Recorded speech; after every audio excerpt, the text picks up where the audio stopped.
October 12th, and this is Geeknights. Tonight, we bring you a very special Geeknights. Probably the worst fucking episode we've ever done.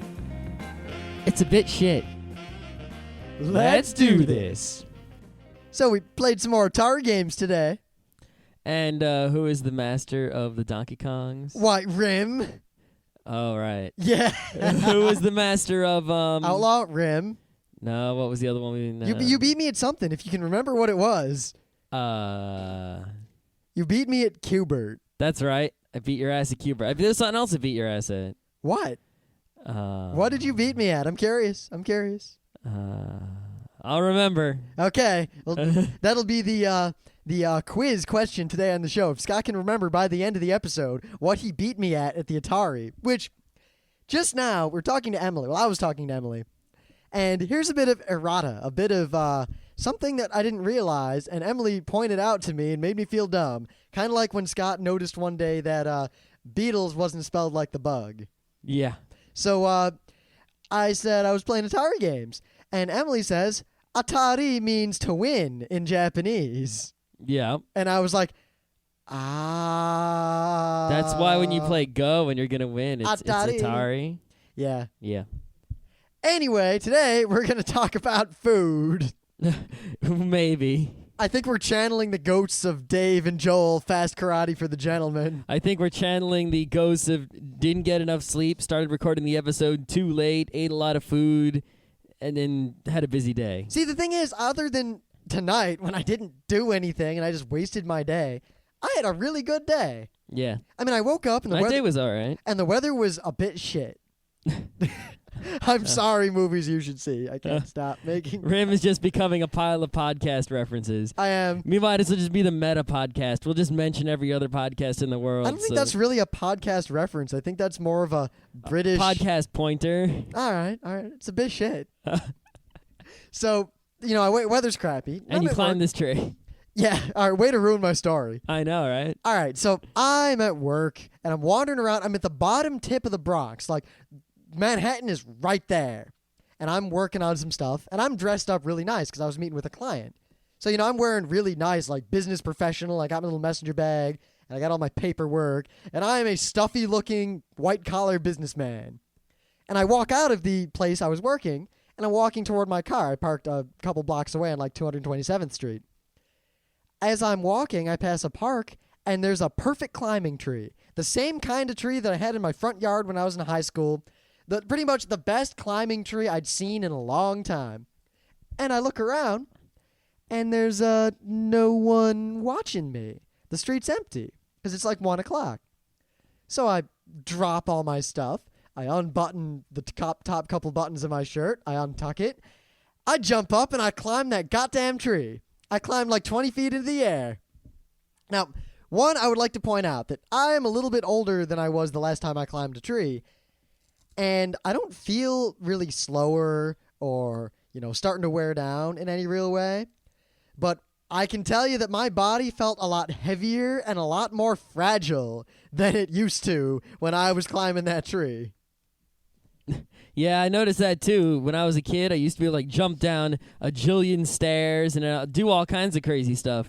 Nowadays, I'll a jump that when I was a kid would have been no problem. Now I look at it like, Yeah, I got to the top, and I remember thinking, if I fall, I'll probably die. Yeah, so then, I climb back down, and I jump off the second to last branch. I catch the last branch. I swing back and forth a bunch of times, and then I land. And I think, all right, I can get on with my businessman life. Then I hear the clapping. The clapping, you say? So I turn around. Did the tree screw you and give you the clap? That was the dumbest joke I've ever heard anyone That's the kind of joke that's going make. to come out when I'm tired on a Thursday. See, I'm not that tired. I'm pretty tired. All right. So there's this dude in a wheelchair, this old man, and he's clapping. And he wheels over to me, and he puts his hand up, and he says, "Man, you just made my day." And he rolls his wheelchair away, just laughing as hard as he can. That's an awesome dude. So I rebutton up my, businessman shirt, and I pick up my businessman briefcase, and I walk back to my car and drive back to my office in Yonkers. Yeah, today I got work to do. they're launching this site on Saturday, and I had an application that I wrote that I have to integrate into the site. And you know what I learned from working today? See, I was worried that from not working for so long, just sitting at work, not doing anything, that, I lost my skills of working, and that... I worry that occasionally. I'll be at work, and I'll be like... Then today I worked for maybe an hour, and I got so much crazy shit done. If I actually worked 8 hours a day of actually working, do you know how much shit I would do? I'd probably die from doing that, but... Yeah. I would do so much crap. It would be insane. So, I don't know. I'm feeling in the mood of working again. I think I might start producing work soon. Yeah, maybe you won't, though. I have this feeling you won't. No, I think I'm gonna. At least tomorrow I am, for sure. Another thing is I started... I was looking around on Dig, and there was some website that said to take a picture every day. And I have a digital camera that I don't use enough. So I said, why the hell not? So if you pay attention to my Flickr, I'm going to take one photo every day from now on. All right. Yep. We'll see, because I had a vision as to what kind of pictures Scott was going to be taking. Well, the idea is to try to take a picture that sort of sums up your day so you can look at the picture and then remember that day. I imagine 365.25 pictures of a phallus. No. The first picture is actually a picture of the phone on my desk at work because I had a conference call today. And that was pretty much the height of my day. Wow. Because when was the last time I ever used that phone at work? Never. I never used the phone at work. That was the height of your day. I climbed a tree. I never used the phone at work, so it's like a strange thing to use it. I climbed a tree, and you took a picture of a telephone. Yep. Right, so in the news, I don't have much to say about this, but there's been a lot of talk. I mean, we've been bashing Blu-ray and HD DVD, and a lot of people have been saying it'll do poorly, and a lot of people have been saying that we're just really pessimistic. And I'd like to note that as of the most recent sales figures, the sale of Blu-ray and HD DVD devices has fallen a bit short of the projected sales. And by a bit, I mean more than 60%. That's not unexpected. Who the hell has an HD TV, and who the hell's going to shell out $1 bajillion to one of these players? Practically no one has bought HD equipment for Blu-ray or HD You know DVD. who's buying most of the equipment? No one. Gadget review websites like Engadget and Gizmodo and even better. I'm not going to read magazines. into this. I'm not going to read into this very much because there's really I mean, I'm not sure exactly how they got these numbers, but they say that they expect game consoles that are equipped to play Blu-ray or HD DVD to make up 1 million of the 1.7 million devices that will be sold before the end of the year. Now, didn't Sony say they're going to have 2 million PlayStation 3s? I don't know. Maybe not. So, yeah, they did. So how come the industry here is saying that they expect 1 million to be sold? I don't know. Either they don't... There's also supposedly going to be some HD DVD thing on the 360. Who knows? It's up in the air. That was pretty much a rumor so far. Yeah, but we're going to see what comes of that. It's craziness. Probably nothing. Probably. There might be a chance that they'll sell Xbox 360s with HD DVD players, or they'll sell like a replacement disc drive for it. And I don't know if they're going to put games exclusively on HD DVD, though. That's a long shot. Yeah. See, I was going to do the news about the correlation between being fat and being dumb. What happened to that news? I'm going to use that Monday, so you can all stew about it over the weekend. All right. So my news isn't really a news, but it's pretty cool. The guy who made BitTorrent, Bram Cohen, right? He was talking about share ratios. You see, there are a lot of BitTorrent trackers, and what those and these are basically run by people who have the same logic as the olden day IRC F-serves, which I guess still exist in a lot of places. And the logic was, this is or the hotline servers also. Remember those? You ran one of the most popular anime hotline servers out there. I did, and then I got rid of it because hotline died. But basically the way those servers worked was you would download files from the server, but in order to get files, you had to upload new files. So if you ran a server that had a lot of files to begin with, you were going to get a lot of more new files. And it was basically saying, hey, if you were the kind of person who uploads to me, then you can get from me. It was you want to know how I got around that? It was to make sure there was a fair shake. Especially back in the days of... rename the same file, upload it? No, much simpler than that. In the days of FTP file servers, I made a file that was 1.8 gigabytes. And I would just set that to upload for a while, and then I'd download everything I wanted, and then I never connected that site again. Yeah.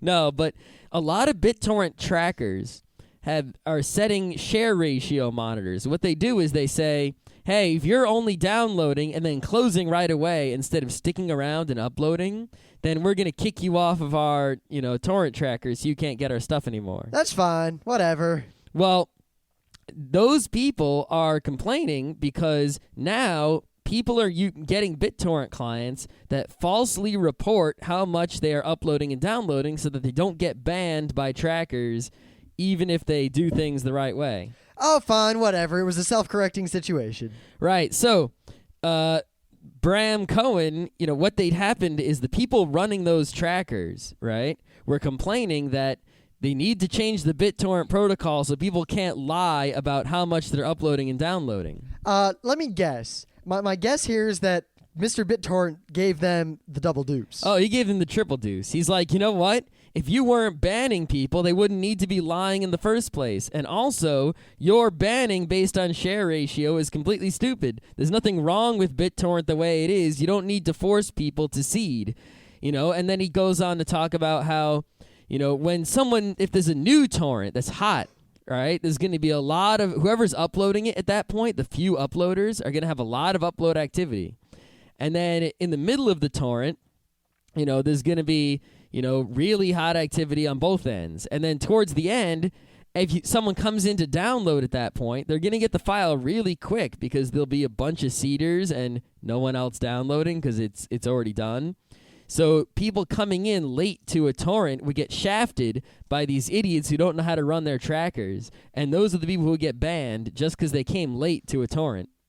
And, people wouldn't get to upload so much by that point. And he's like, you shouldn't ban people from your tracker based on share ratios, blah, blah, blah, blah, blah. And he's right. Well, I got to say, back in the days of WinMX, if I was at my computer, I'd periodically look because I let a lot of people download from me. And I had a lot of stuff. And I just watch, and anyone who was downloading slowly, I would just kick them off so other people could get my stuff. That's what I would do also. If someone was downloading too much stuff, or they were too much was fine as long as they were quick. Too much at once. That's fine. I let them do that to too. the exclusion of other people trying to get in there. You could set up filters that prevented that automatically and queued people up. Yeah, I tried, but it was always kind of tricky. It didn't always work for some reason. Okay. I would always inevitably get one guy downloading 1,000 things at once, or queuing up 1,000 things, and it was annoying, especially when I wanted to close WinMX and play a game. See, I would just close WinMX. Yeah. But, the point is people try to, deal with these digital, P2P sharing as if it's a trade. They're like, they try to force people, to give and take equally. They keep trying to force people to give and take equally, to force quote, fair sharing when BitTorrent is designed to share fairly by default. You don't need to do anything. This has always been around. These are the same people who beg and beg and beg and whine at IRC to be given op, and then they lord it over people. The same people who care how many MP3 files they have. The same people who care if they got the 0-day wares because it makes them cool. Yeah. See, I'm glad that the Bram Cohen BitTorrent guy has given them the shaft. But on the other hand, it does show the one weakness of open source is that idiots are inevitably going, BitTorrent's open source. There are a lot of BitTorrent clients and tracker softwares out there that allow them to do things this asshat way. Well, what? I mean, lying about your share ratio, whatever. That doesn't mean anything. No. Also, banning people based on share ratios. Well, that really only has to do with the tracker and not the client. Yeah. But it's both of those things combined, and neither one of them should really exist. So your point was because open source exists, people might use open source code to do things that you don't agree with personally? Yeah. Okay. It could end up harming me. I want to get a file, but the server's run by asshats, so now I can't get it. But you just get it anyway. You deal with the asshats, and then you take their stuff. I don't deal with asshats. Okay, then how are you going to get stuff that asshats have? I'm going to kick their ass. I mean, have you ever actually I'll kick their hat. I don't think you've ever actually run into this problem. No. You've never run into a file you couldn't get because someone was being an asshat. It's a fake problem. You made a straw man problem. So it could happen. It didn't. That's because I don't hang around those sleazy places getting sleazy files.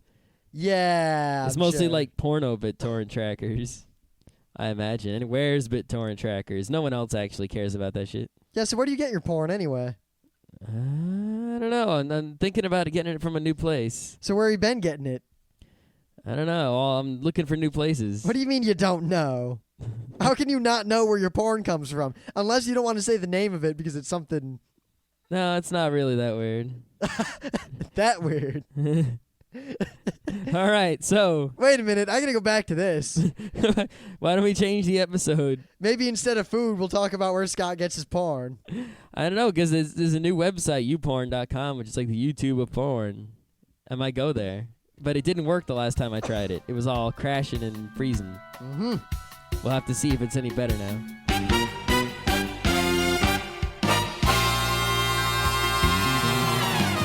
Oh, I got a good thing of the day. I was laughing pretty hysterically when I found out about it. Uh-huh.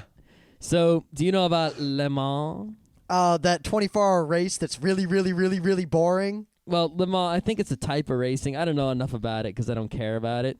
But it's endurance racing where they race cars for a long time and they stop and switch drivers. And it's all about going fast, but also not having your car break down. It's exactly as boring as it sounds. Yeah, it's not the most exciting race in the world, but whatever. But here, these guys in California have a race that they run called 24 Hours of Lemons, as in lemons, as in lemon cars that are crappy. And basically, it's a 24-hour endurance race for cars costing $500 or less. And this picture is just hilarious, looking at these jalopies driving around this track. And then if you go to their site and read the fact, it's even funnier. I like how the purses they pay out at the end are paid entirely in nickels. Yeah, it's like everything about this whole race is a complete joke. Like any place they could possibly make something funny, they did. Like halfway through the race, everyone in the grandstands votes on a car that gets they're going to crush it. They crush it right there. It's like, no, you suck, you get crushed. And it's great. Like on the instructions here, they're like, the fact says, will I die? Maybe. Safety equipment isn't included in the $500 car purchase price. So you'll have kind of a fighting chance, but this isn't a brilliant thing to be doing. Get used to it. Then it's like, will my car die? Oh, almost definitely. Yeah. And even if it survives on the track, halfway through the race, one entry will be chosen by popular ballot for immediate crushing. Could be yours. Heck, it probably will be yours. Be prepared. The whole rules of this race read like a silly RPG book, like it's Paranoia or something. But it's a car race in California. Man, if I lived in California, I would totally go this thing and probably race. That's so worth $500. I've spent $500 on worse things. Yeah, almost definitely. As drive around a track in a crappy car. Everyone else is driving a crappy car. You want to see how long you can go. You want to see how fast you can go. It's good stuff. Right. So my thing of the day, I stumbled upon this being, bored at the end of the day at work. Now, you might remember the old Mary Worth comic in newspapers. God, I hate all those comics. It's really a shitty comic, and whoever does it is not a cool person at all. Yeah, it's like if you read the newspaper comics, there's the generic, really popular ones, then there's some of the more targeted ones, and then there's the boring, wannabe serious ones. The thing that is, are like soap operas of the old school well, they're not variety. really very serious because they're only 3 panels a day, and no one can actually follow that plot, and if you do, the plot is shite. It's no different than watching a soap opera on TV, only you're watching such a small part of it per day. The worst part was, the art was bad and everything. So a bunch of people got together, and they filmed Mary Worth using the dialogue and the framing and the camera angles from the comic. And I got to say, this is a little disturbing to watch. You might not want to watch this if you're alone at night. Yeah, they did it all in black and white, and they had the people stand in the poses that they were in the comic frames, but not moving. And they put this eerie music on it, and it was kind of freaky. If you don't, good God, is Mary Worth terrible? Now, I would put out a bounty. What are those other ones, like Apartment 3G? Yeah, I will put out a bounty. Gil Thorpe? I will put out a bounty right now. Anyone who can find someone who earnestly enjoys Mary Worth, get them in my contact. Get them on this show. We will interview them. I guarantee it. Why don't we get the person who does it? I'm sure they're not busy. I don't know if they're even alive. It's probably just like a couple of syndicated dudes who were hired to keep it going or something. I don't know. All right, I'm going to read the Wikipedia on it. Well, we're not going to do that now. No, I'm not doing it right now, but I meant in the future. Besides, I don't care about the person who writes it. They do it for money. I want to hear from someone who reads it. Who reads that outer drivel? That's a very good question. I mean, I can understand reading underwear pervert comics. Yeah, I do understand the underwear pervert comics more than I understand Mary Worth. Plus, I've liked a few underwear perverts. I mean, Batman and, Batman. Spider-Man. Nah, I don't like Spider-Man. What? Spider-Man's cool. I like the Spider-Man movies. I hated every Spider-Man comic I've ever seen. It's most of them are suck, but there's some good ones. Yeah, give me one that's good, and I'll try to read it. All right. It's usually the ones where it's not actually like the main Spider-Man book. It's always like, here's Spider-Man, and he's just hanging around town doing something funny because he's Spider-Man. Uh-huh. Those are the ones that I like anyway. All right. So today we're going to talk about, I guess we're going to argue about food because Rim doesn't like yogurt or milk because he's a heathen. And Scott doesn't like anything that's good. What? What are you talking about? All right. So let's start with cream of wheat because Scott, for some reason, will eat cream of wheat. Cream of wheat is awesome. If it's cold in the winter, you don't want to have a bowl of dry cereal with some cold milk. You don't want to eat some cold fruit. You want to get some nice, hot, mushy cream of wheat. And you don't need oatmeal. Oatmeal's all clumpy and nasty. And, you don't want, like, Quaker Oats. That's even nastier. You got to have cream of wheat. It's creamy and wheaty. And not only that, but you freaking put some milk and some sugar and some raisins in there. Oh, it's good stuff, man. But cream of wheat doesn't taste like anything. It's the second blandest thing in the world. That's why you put the sugar and the raisins and the milk in it. Why not just eat sugar, raisins, and milk? Because then it wouldn't be a hot cereal. And heat it up. It probably then tastes there's better. You need the hot. It's mostly the hot mushy part, and it does taste like something. It tastes like wheat. It's like eating 5. You're talking about like hearty bread. Doesn't get any heartier than cream of wheat. It's like eating 5 pieces of bread. It gets much heartier than cream of wheat because cream of wheat is the most processed white bread crap. It's not. You got to get the kind with all the yellow bits in it. Yeah, it still doesn't taste any different. It does. Cream of wheat is just the blandest thing ever. You haven't had you got to eat the Freenicans. Yeah, I have. I've had all sorts of cream of wheat. When I was in the Cub Scouts, they made us eat it every morning because it was the only thing they had at camp. Nah. And no matter who made it or what they made, it always tasted like nothing. I'll make you a cream of wheat that doesn't taste like nothing. I don't think you can. I can. The trick is some people, they put too much water or they don't get rid of enough water, and then it's not thick enough and it's all watery and it tastes like ass. See, you want something hot and mushy and sweet on a cold day? Have some chocolate, cocoa or something. Hot cocoa filled with marshmallows. That's no good. That's all sugar. It's not a breakfast. That's freaking dessert. That's a breakfast. That's not breakfast. You realize I usually eat pumpkin pie for breakfast pretty much from September. That's also dessert, but I don't eat pumpkins. From September until Pumpkins December. are not for eating. They're for decorating. All right, so let's get on this one. Scott doesn't like pumpkin pie, which is probably the best pie ever conceived unto man. Listen, by man. I've cut open pumpkins. I've smelled pumpkins. I've eaten pumpkin. Pumpkin does not taste good. Its only use is as an entertainment gourd. See, one. Or pumpkin, squash. Is it gourd or a squash? I'm pretty sure gourds and squashes are very similar, if not the same. They are similar, but I wonder which one a pumpkin is. It's a squash. Okay. I'm pretty sure. I don't know. You're just deciding. But here's the thing. The decider. 1. Pumpkin bread is awesome. 2.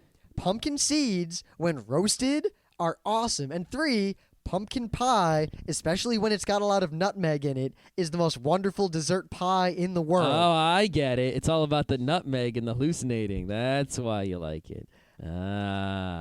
Alrighty. So you don't really like pumpkin pie. You like nutmeg pie. Well, actually, one thing I'll note is that the best pumpkin pie I ever had, and I'm not kidding here, was one that Emily's mom made over at Thanksgiving because she used a different amount of nutmeg and there were some other spices in it, and it was just a really freaking good pumpkin pie. Yeah, I'm not a fan of eating pumpkin. But you won't eat strawberry rhubarb, the second greatest pie ever made either. I'll eat strawberries. Strawberries are awesome. I'm not eating rhubarb. But you see, you can't have a strawberry pie without rhubarb because rhubarb adds the bite. You can just not eat rhubarb. You can have a strawberry apple pie. What? That's nothing compared to strawberry You can rhubarb. have a strawberry banana pie. That would be terrible. Be awesome. Can't make a banana pie. Why not? Have you ever seen a banana pie? No, but we should make one. There's a reason. Why? Bananas don't bake well. I bake banana bread. Banana bread is not banana. What do you mean? Of course it is. All right, Scott. All right. You take a banana and try to bake it and see what happens to it. I can freaking bake a banana pie. I'll take you up on that. I don't think you could. I could do it. I'm gonna go get a generic pie recipe. You could make a banana cream pie, but you couldn't just make a banana pie with slices of Ooh, banana. you know your strawberry cream pie. Strawberry cream pie is very good, but it's got nothing on strawberry rhubarb pie. Rhubarb is ass. It is not meant to be eaten. Yes, it is. What is not? You just have to cook it properly so it's not poisonous anymore. Yeah, it's not meant to be eaten. It doesn't taste good. It's just like brown, hard nastiness. It's not brown, it's red. Whatever, it's reddish brown. It's not good. See, a strawberry pie would be okay, but the rhubarb adds this kick to it that really pushes it beyond the realm of mortal food. Yeah, because you die when you eat the poison rhubarb. That's why it's not mortal food. Okay, except the fact that you don't die. Yeah, you do. Okay. Anyway, Mr. rhubarb is Hotshot, ass. Mr. Hotshot, bring up a food. Yeah, freaking what the hell with you not drinking milk, the most necessary thing to drink All ever. right, I'm a mammal, and once mammals reach the age of majority, they don't need milk anymore. Yeah, okay. But then why don't you stop eating, I don't know, other things that you only ate when you were a kid? I stopped eating a lot of the things I ate when I was a kid. I almost never eat candy anymore. Well, I don't eat candy so much either, but you know, you look at animals in the wild, they generally eat the same shit when they're, throughout all their ages. They don't except change their diets based on age. Scott, yeah, they do. They all stop drinking milk. All mammals stop drinking milk except humans who have cows, and we drink cow's milk. Yeah, but everything else stays exactly the same. What does it matter if you stick with milk or not? Just because it doesn't. Other animals don't have ways of producing other things. My body tricks me every now and then, because sometimes I'll have a whole bunch of cake. I mean, if you want to make that argument, maybe you should just, only eat what, that you would get if you were like a caveman. See, the thing is, I'm an omnivore, so I could eat anything. Yeah, well, if you're a caveman, then, and you were a natural living in the wild human, you would only eat nuts, berries, and raw meat. You know what? I would really like to eat almost nothing but raw meat. Fine, no more strawberry rhubarb pies. Just strawberry nuts and raw meat. I could make a strawberry rhubarb pie out in the wilderness. No, not if you're a caveman or a dumb animal who doesn't know how to get milk after their mom is all out. See, the thing is, I'm not a caveman anymore. I'm a human being, and that's why you can fucking drink milk. See, while I could, milk tastes like crap. Milk tastes great. It's filling and fatty. That's exactly why it's great. Fat tastes good. Milk doesn't taste good, though. Milk tastes great.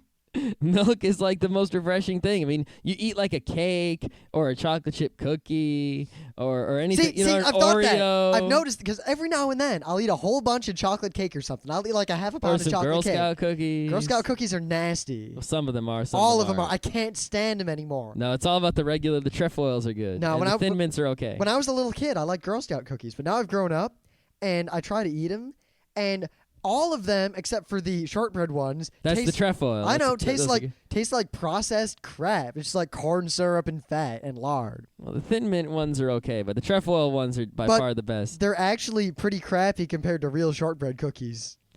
Whatever. You ever had real shortbread cookies, like fresh ones? I don't really care. A cookie is a cookie. Wait a minute. A cookie's a cookie. Pretty much. I mean, the only way a cookie can get better is by being hotter or squishier. All right, so if a cookie's a cookie, then if I go to the store and get myself a Cajun cookie, it'll be exactly the same as a fresh-baked Mama Rose cookie. No, it's not the same. But you just said a cookie's a cookie. It's a different kind of cookie. No, they're the same cookie. A Cajun cookie or a Mama Rose cookie. Those are two different cookies. No, they're not. A Cajun cookie is just a Mama Rose cookie that's been left out a while. Why? What is up with you and these weird ass kind of cookie? It's like you like any food that's weird. If it's a weird food that's something out of the norm, Rim's like, ooh, I like weird food just because it's weird. I don't like Cajun cookies. Cajun cookies are the worst thing ever. I don't care. I'm just saying you just like weird things for the sake of the weirdness. Often. All right, I'll bite. Like what? What do I like that's weird that I like for the sake of liking it?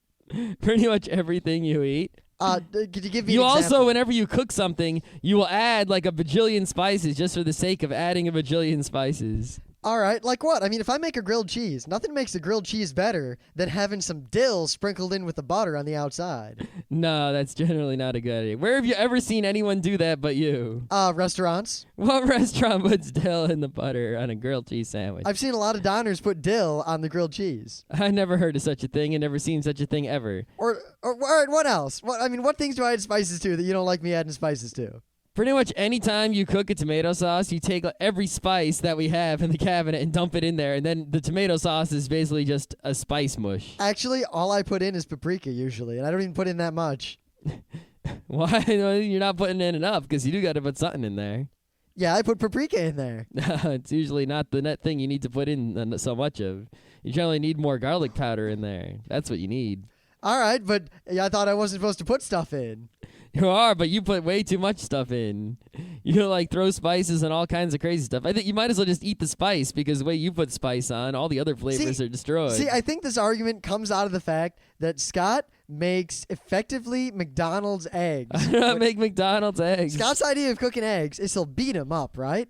He'll just beat them up straight. Doesn't add milk or water or anything. I thought you didn't like milk.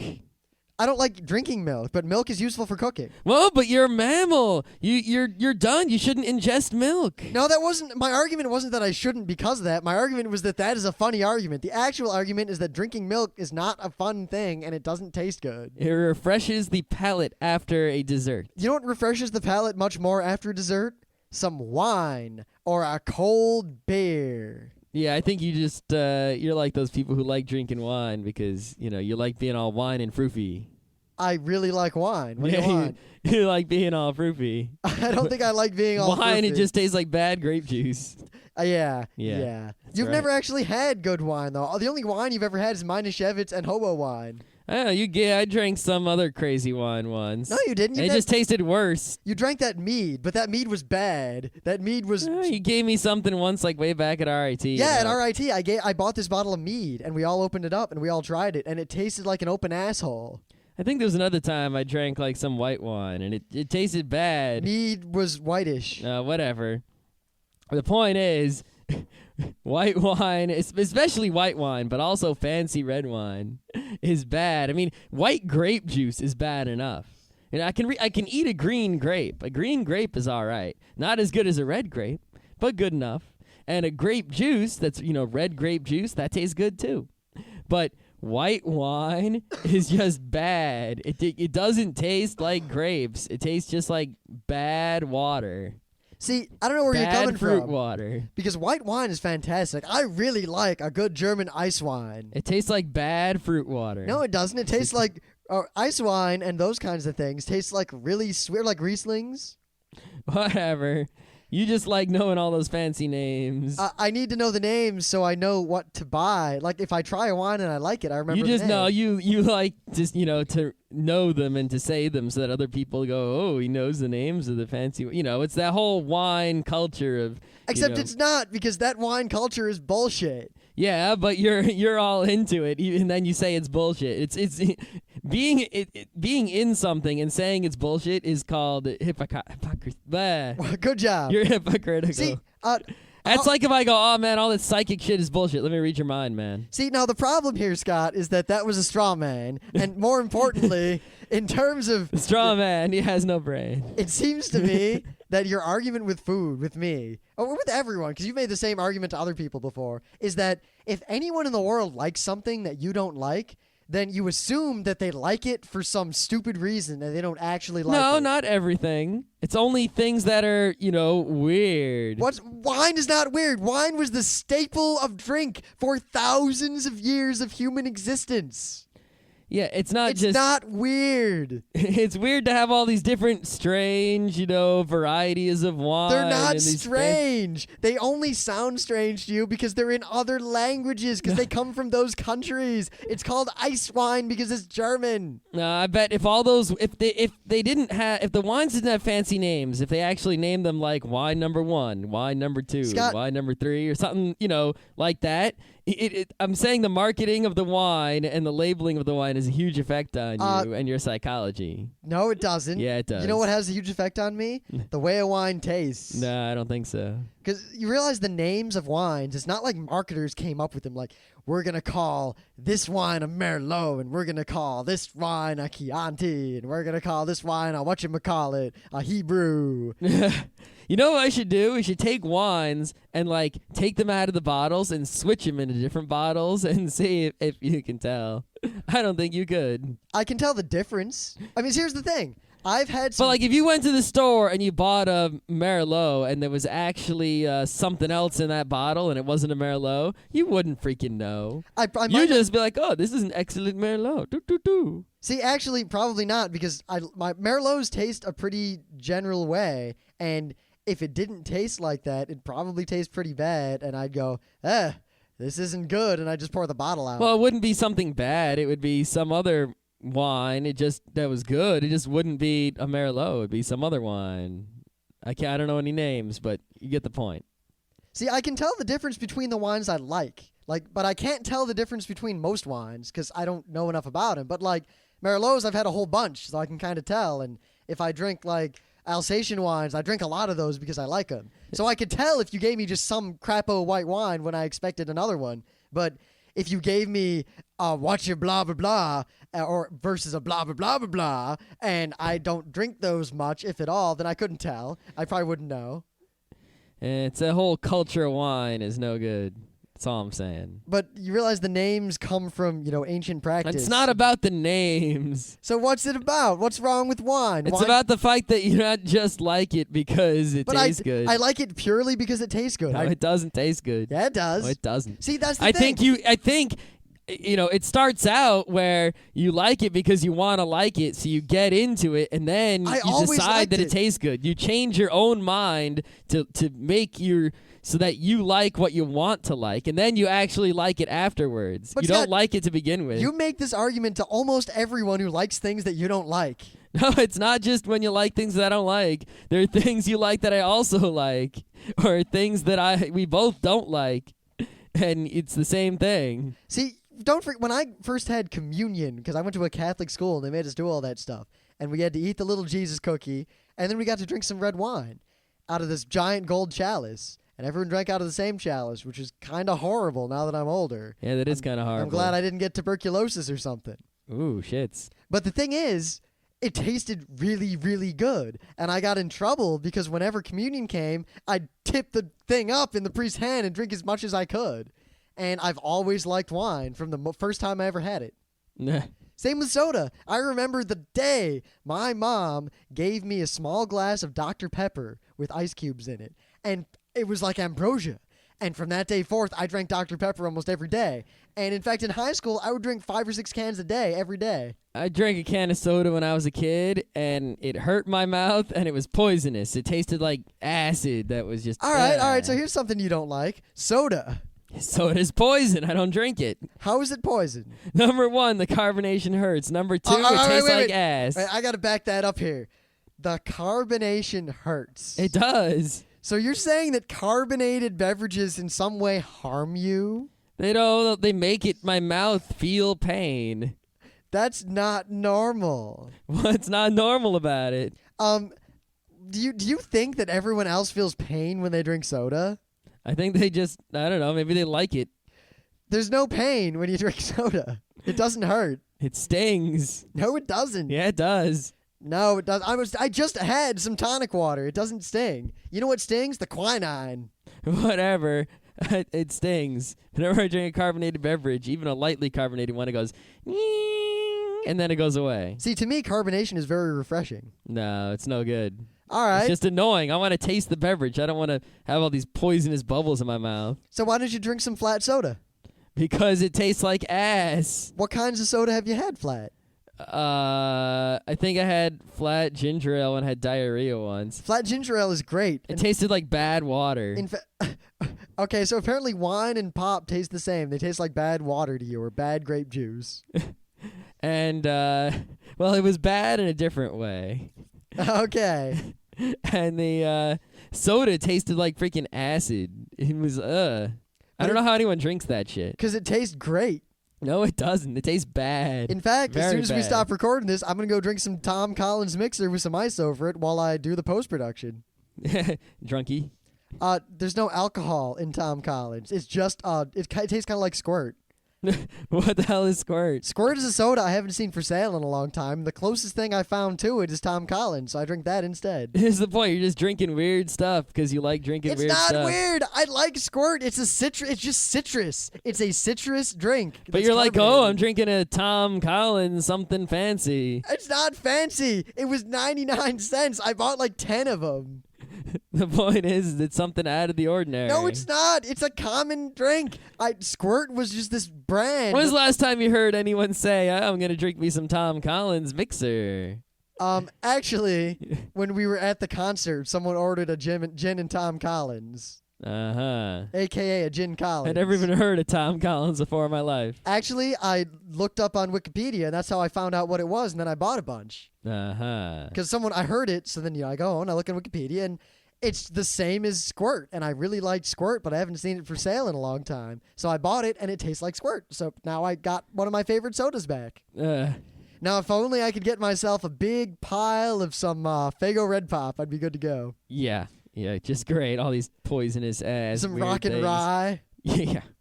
Why don't you just eat normal food? Mainstream, normal, run-of-the-mill food. Are you saying that soda pop is not mainstream? I think most Americans drink it. I'm saying is that why don't you just drink, Coke and Pepsi and Dr. Pepper and the normal ones? Why do you have to pick I do. a weird soda? My favorite sodas are pretty much any cream soda, any real root beer, Dr. Pepper, which is like my favorite soda ever. I've drunk it my whole life and I still drink it. And then like things like Squirt. I used to like 7-Up, but I don't anymore. I drink water, juice, and milk. That's it. But you don't even drink a lot of juices. I drink a lot of juices. I drink more juices than anything else. You don't seem to want to drink my pomegranate juice. It's because I'm going to eat a pomegranate. I'm not going to drink pomegranate juice. When was the last time you ate a pomegranate? 6 years ago. It's hard to get a pomegranate They here. sell them in the store. They're not good, the ones in the store. Okay. You got to get them right off the freaking tree. All right, so go find a pomegranate tree. See, you can get the juice, and it'll be fresh because the juice was scienced. Yeah, but the juice doesn't taste the same because eating the pomegranate is all about the brainy bits in the middle of it that are all warbly. All right, here's the food. Scott eats brain, and I don't like it so much. When have I eaten a brain? Yeah, that's just an inside joke from our IT. Yeah, it is. Scott, Yeah. with your brain eating habit. You got to stop this. You monkey brain eater, you. Do-do-do-do. That wasn't funny. Oh. That wasn't funny at all. You're not funny. Your mom's not funny. If you can't tell, we had nothing for the show today at all. We had nothing at all. We decided This is the worst show ever. we decided before the show that we were going to pick a stupid topic and argue about it as seriously as we could and get as mean as we could, but we're tired, so we couldn't actually get that mean. Yeah, today is just one of those days where we're sitting around like, what are we going to do the show on? I don't even want to do a show. I don't know what the hell we're going to do a show on at all. I don't know. Let's just talk about nothing for some time and then give up. Yep, and we're too tired to even be funny about it, so I just want to go to bed. yeah. Yeah. So the thing is, we didn't want to pick a real argument topic because that doesn't work when we're tired. I mean, if we were trying to argue about philosophy or something, it would have just evolved into, well, the same thing this one devolved into. Your mom. See, the thing, it'd be so much easier, right, if we were like Gabe and Tycho. They just have to make like a 3-panel comic 3 times a week. So they have, time to like prepare for it, and it's their, even when it wasn't their job. You can edit the comic, put it up later in the day, earlier in the day. We get home from work, and we have to eat dinner, do shit around the house, Watch anime, play video games, play board games. have fun, cook dinner, right? And then we have to sit down for an hour and do the show, and then we got to sit down for an hour and put the show up. Which would be fine, except that we both have 2 hours of commute every day, and every single goddamn weekend we go out of town or something crazy happens. Yeah, so if we don't have a topic for a show, we're going to lose a lot of time just thinking of the topic. And if we have to actually prepare for the show, forget that. We're in Plus, big trouble. instead of preparing for tonight's show or doing anything constructive, we played every single level of Outlaw on Like- Atari. Yeah, Outlaw. Yeah, Scott beat me 2 out of 17 times. No, it wasn't 17 times. That was 17. I don't think it was 17. Do you want me to list them off? It was unlimited ammo cactus that's invincible, unlimited ammo cactus that's not invincible, limited ammo cactus that's invincible, limited ammo cactus that's not invincible, stagecoach, unlimited ammo, invincible, non-invincible, unlimited ammo, stagecoach. I could keep going. I was going to see how long you would go before you gave up. I could keep going. All the stagecoaches. Then there's all the walls. Then there's all the moving walls. All right. Plus, we played one of them twice. I think you forgot the moving stagecoaches. Yeah, and the invincible moving stagecoaches. Invincible moving stagecoaches, not invincible moving stagecoaches. Yeah. Both of those with ammo, infinite ammo, and then limited ammo. At least it's easier to describe than combat. Tanks with barriers, tanks with more barriers, tanks with bouncy shots and more barriers. Tanks where you have to use a bouncy shot. You can't kill them directly. Tanks that are invisible, yet somehow Rim still finds Scott and shoots him every goddamn time. Anyway. Big plane versus 3 little planes. 2 little planes versus 2 little planes. Plane versus plane. Helicopter boat. Yeah. All right. We could play more air-sea battle. Oh, God. This episode, why are we still talking? Let's quit this now. All right. Starting next week, we'll be back on track with our Monday. We're going to continue that series on Codex. Yes. And everyone, we need Thursday episode ideas that do not require preparation or research. Yeah, anytime you've suggested a good one, like an actual good Thursday, we're on that. We already did it, so now we're out of good Thursdays, and we can't think of any. We've got about 15 Thursdays, but they all require a modicum of effort, which was not ready to be put forth today. It's not going to be ready to put forth ever. We need episodes that require no effort. I'm going to be upfront about it. I think next week it will be pretty easy. What are we going to do next week? Zombie Apocalypse Part 2. No! How to not suck at not sucking. Yeah, come up with how to not sucks, because those are really easy. Yeah, what do you want us to tell you how to not suck at? Yeah, that sounds good. And we'll do it next week or the week after. Plus, we'll probably get some sleep, because honestly, this weekend, we're mostly just going to be hanging out in someone else's house, meaning there's no messes to clean up. Yeah, hooray. Hooray, hooray. And finally, this goddamn episode is over. If this is your first Geek Nights, I'm sorry. Go listen to another episode. Don't judge us on this episode. So I'd like to conclude this by reading selections from The Great Gatsby.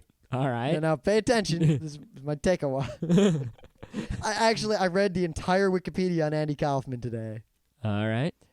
Cool. Yeah. What did it say? Did it talk about the part where he believed in Randy and then he died earlier? Transcendental meditation and all that? He believed in lots of Randy. He went to get some alternative medicine far away and they basically just like ripped his guts out and he died.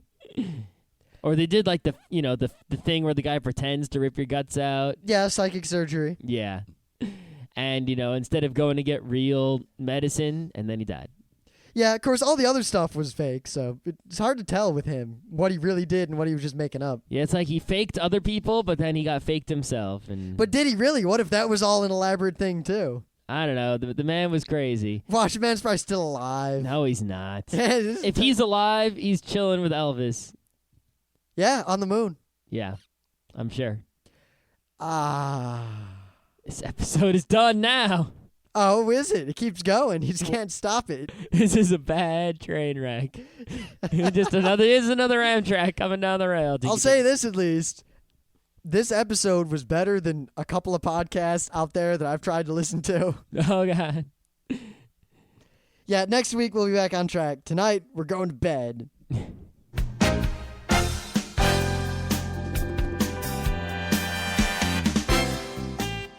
And that was Geek Nights with Rim and Scott. Special thanks to DJ Pretzel for our opening theme.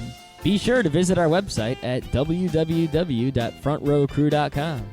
If you like our podcasts, you'll love our forums. Make sure you visit them. You can send your email feedback to geeknights@gmail.com. And if you want, you can leave us a voicemail at 206-333-1537. Geek Nights airs every weeknight, Monday through Thursday. Geek Nights is recorded with absolutely no studio and no audience.